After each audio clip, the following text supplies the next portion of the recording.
नमस्कार दर्शक बंधु जय जगन्नाथ। आज हूँ जुलाई 16 तारिख बुधवार। तेज विडंबन कर आसतु नजर पकेबा आज दिन ओडिशा तथा देश विदेशर ताजा खबर गुड़िक उपरे। आज सकाल 6टाରୁ 2टा पर्यंत बंद पालन कराजिबो। फकीरमोहन स्वयं शासित महाविद्यालयर छात्री सौम्याश्री बिशी आत्महत्या घटना को नहीं ओडिशा रे तीव्र आंदोलन एवं राजनैतिक प्रतिक्रिया देखा देछि। एही घटनार प्रतिवाद रे बिजु जनता दल बीजेडी पक्षरु आज बालेश्वर रे 8 घंटिया बंद डाकरा देछि।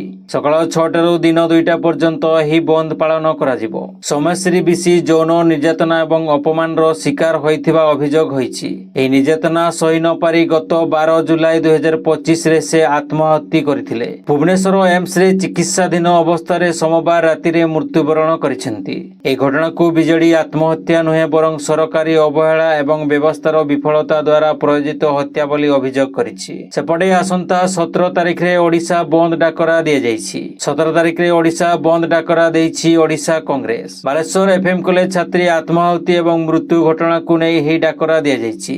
ओडिशा बंद समय रे स्कूल कॉलेज दुकान और बाजार बंद रखिबा को निष्पत्ति। बंद डाकरा रे जरूरीकालीन सेवा को बाद दिया जाई पारे। एही समय रे एम्बुलेंस मेडिसिन स्टोर डायरी दुकान भली अत्यावश्यक जिनिसर दुकान खोला रही पारे। परवर्ती खबर आसंता 19 तारिख पर्यंत राज्य रे प्रबल रु अति प्रबल वर्षा होबार संभावना रहिछि। सक्रिय अवपात वर्तमान दुर्बल होइछि। एबे झारखंड बिहार उपरे अवस्थित सक्रिय अवपात तेणु एहार प्रभाव रे पश्चिम ओडिशा रे प्रबल वर्षा होबार संभावना थिबा नै सतर्क करिछि आंचलिक पाणीपाग केन्द्र। एनै विभिन्न जिल्ला को पाणीपाग विभाग पक्षरु सतर्कता जारी करा जाइछि। यासो आज पई जिल्ला रे प्रबल रु अति प्रबल वर्षा होबा नै आकलन करा जाइछि। सेहि सबु जिल्ला गुड़िक हला मयूरभंज, केन्दुझर, सुंदरगढ़, संबलपुर, झारसुगुड़ा और बरगढ़ जिल्ला। एही 6टी जिल्ला को ऑरेंज वार्निंग जारी करा जाइछि। परवर्ती खबर नुआ 108 एम्बुलेंस आनिबा पई सरिला टेंडर प्रक्रिया। कागज पत्र पई लागिबो आउ 1 सप्ताह। टेंडर सरिबार 60 दिन रे आसीबो 432 टी नुआ ambulance. Embry green health service संस्था 108 एम्बुलेंस ओडिशा मुख्य सव्यसाची विश्वाल एही सूचना दैछंती।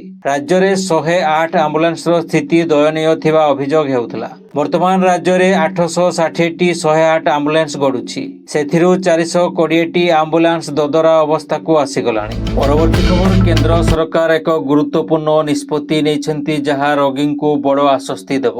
कर्कट, डायबिटीज किंबा जीवन घातक संक्रमण रो चिकित्सा खर्च बहन करिबा साधारण लोकंक पई खूब कष्टकर। सेति पई केंद्र सरकार 71 टी औषधर मूल्य स्थिर करिबा को निष्पत्ति नैछंती। मेटास्टिक ब्रेस्ट कैंसर, एलर्जी, डायबिटीज एवं अन्यान्य गंभीर रोग पई औषध एबे आपनकु सस्ता मूल्य रे उपलब्ध हेबाकु जाउछि। नेशनल फार्मास्यूटिकल प्राइसिंग अथॉरिटी द्वारा जारी करा जायथिबा विज्ञप्ति अनुसार वर्तमान जीएसटी केवल सेतेबेले जोड़ा जाय परिबो जेतेबेले एहा सरकारनकु प्रदान करा जायथाय। परवर्ती खबर राशन कार्ड पई 20 लाख 58 हजार लोक ई केवाईसी करि नाहंती। जे माने ई केवाईसी करि नाहंती सेमानंको चाउल बंद करा जायछि। गणमाध्यम को प्रतिक्रिया रखी कहिसंती खाद्य जोगाण मंत्री कृष्ण चंद्र पात्र कहिले ई केवाईसी कले सरकार सेमानंको चाउल देबे। जे माने ई केवाईसी करि नाहंती सेमानंको पई 3 मास अपेक्षा करिवे सरकार। कार्ड गुड़िको सही समय रे सस्पेंड अवस्था रे रहइबो।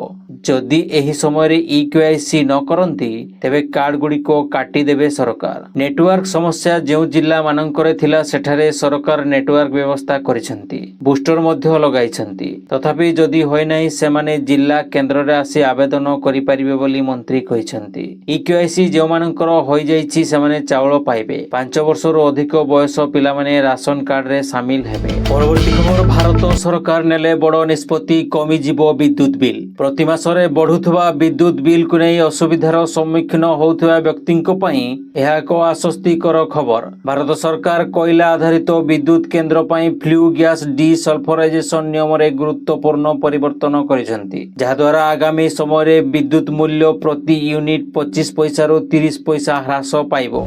परवर्ती खबर 15 जुलाई ठारू भारतीय रेलबाई यात्री मानक पई किछि परिवर्तन करिछि। तत्काल टिकेट बुकिंग पई आधार आधारित ओटीपी जांच को बाध्यतामूलक करा जायछि। एही नियम ऑनलाइन एवं ऑफलाइन उभय टिकेट बुकर्स को पई लागू हेबो। अर्थात आईआरसीटीसी वेबसाइट किंबा मोबाइल ऐप माध्यम रे तत्काल टिकेट बुकिंग करिबा समय रे एबे यात्री को आधार सहित लिंक होइथिबा मोबाइल नंबर रे पठा जायथिबा ओटीपी देबाकू पड़िबो। परवर्ती खबर केंद्र सरकारक तथ्य जांच शाखा प्रेस इनफॉरमेशन ब्यूरो पीआईबी मंगलवार दिन कहिछि जे केंद्र स्वास्थ्य मंत्रालय विक्रेता माननकु स्वादिष्ट भारतीय खाद्य यथा सिंगड़ा झिलापी एवं लड्डू भली मिठा उपरे चेतावनी लेबल लगाइबाकू परामर्श देई नाही। पीआईबी एक्स रे पोस्ट करी कहिछि जे केंद्र स्वास्थ्य मंत्रालयर परामर्श रे विक्रेता माननक द्वारा बिक्री हेउथबा खाद्य उत्पाद उपरे कोनोसी चेतावनी लेबल घोषणा करा जाय नाही एवं कोनोसी निर्दिष्ट भारतीय खाद्य को एथिपाई चयन करा जाय नाही। किछि गणमाध्यम रिपोर्ट दाबी करुछंती जे सिंगड़ा झिलापी एवं लड्डू भली खाद्य उत्पाद उपरे स्वास्थ्य विभाग चेतावनी जारी करिछि।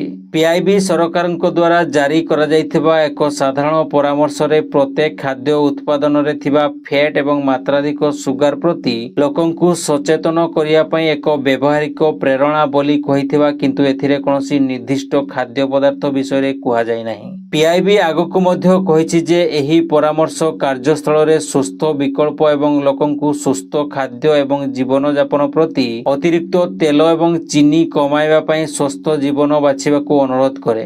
या भारतर समृद्ध स्ट्रीट फूड संस्कृति को टार्गेट करुनाही। परवर्ती खबर 18 दिन महाकाश रे रहिबा परे भारतीय महाकाशचारी शुभांशु शुक्ला पृथ्वी को फेरिछंती। जुलाई 15 अपराह्न 3टारे अंतरराष्ट्रीय अंतरिक्ष स्टेशन आईसीसी रु फेरी पृथ्वी रे पाद रखी इतिहास रचिछंती भारतीय महाकाशचारी ग्रुप रो कैप्टेन शुभांशु। यह तांकर प्रथम अंतरी यात्रा थिला जहा एक्सियोम मिशन 4 रो एक अंश थिला। शुभांशु जून 25 रे फाल्कन 9 रॉकेट रे जाई ता परदिन आईसीसी रे पहुंचीथिले। ए समय रे से 60 रु अधिक वैज्ञानिक प्रयोग करथिले जेउथिरे मांसपेशी हानि मानसिक स्वास्थ्य एवं अंतरिक्ष रे चाष परि वैज्ञानिक प्रयोग करथिले। परवर्ती खबर भारत एक नुआ हाइपरसोनिक क्षेपणास्त्र परीक्षण करिछि। ए क्षेपणास्त्रर नाम हेउछि extended trajectory long duration hypersonic cruise क्षेपणास्त्र। ए क्षेपणास्त्र विशेषत्व हेउछि एहा शब्द ठारू 8 गुण द्रुत गति रे जाई परिबो। ए क्षेपणास्त्र 1500 किलोमीटर दूर पर्यंत लक्ष्यभेद करिवार सक्षम रहिछि। डीआरडीओ एही क्षेपणास्त्र को प्रोजेक्ट विष्णु अधीन रे विकसित करिछि। परवर्ती खबर यूआईडीएआई 7 वर्षरु अधिक बयसर पिलामाननक पई आधार बायोमेट्रिक अपडेट बाध्यतामूलक करिछि। 5 वर्षरु 7 वर्ष बयसर पिलामाननकर बायोमेट्रिक अपडेट मागणा। जेतेबेले 7 वर्ष परे एहाकू करिया पई 100 टंका शुल्क देबाकू पड़िबो। जदि अपडेट समय मध्यरे करा न जाय तेबे पिलामाननकर आधार निष्क्रिय होई पारे। तेणु पितामाता माननकू खूब शीघ्र एहा करिबाकू अपील करा जायछि। परवर्ती खबर दिल्ली सरकार एबे नूतन नियम लागू करिसेंती जहा अनुसार मुख्यमंत्री एवं कैबिनेट मंत्री माने सरकारी अर्थरे दामी मोबाइल फोन किनि परिबे। एहा सहित सेमाननक बासभवन रे थिबा लैंडलाइन बिल रो संपूर्ण खर्च मध्य सरकार वहन करिवे। साधारण प्रशासन विभाग द्वारा जारी करा जायथिबा नूतन नियम अनुसार मुख्यमंत्री रेखा गुप्ता वर्तमान 1.5 लाख टंका पर्यंत मोबाइल फोन किनि परिबे। जेतेबेले कि कैबिनेट मंत्री माननक पई एही सीमा 1,25,000 टंका पर्यंत रखा जायछि। एहा 2013 मसिहार एक दशंधि पुराना सर्कुलर को बदलाई दिया जायछि। पूर्वरो मुख्यमंत्रीଙ୍କ पई 50,000 टंका एवं मुख्यमंत्रीଙ୍କ पई 50,000 टंका एवं मंत्रीଙ୍କ पई 45,000 टंकार सीमा थिला। सरकारଙ୍କ कहिबा अनुसार वरिष्ठ अधिकारी माननकु आधुनिक जोगाजोग उपकरण जगाई देबा एवं कार्यक्षम दक्षता सुनिश्चित करिया पई एही परिवर्तन करा जायछि। नूतन नियम केवल मुख्यमंत्री की मंत्री माननक मध्यरे सीमित नुहे बरं वरिष्ठ अधिकारी माननक पई मध्य लागू होईछि। मुख्य सचिव वर्तमान 80,000 रु 1 लाख टंका मूल्यर मोबाइल फोन किनि परिबे जहार पूर्व सीमा 30,000 रु 40,000 टंका थिला। नियम अनुसार किणा जायथिबा मोबाइल फोन साधारणतः 2 वर्ष मध्यरे बदला जाई परिबो नाही। जदि मरामती खर्च फोन रो मूल्यर 50% रु अधिक हुए तेबे एहाकू बदलाइबा पई अनुमति दिया जिवो। एही निष्पत्ति को नै विरोधी आम आदमी पार्टी तीव्र समालोचना करिछि।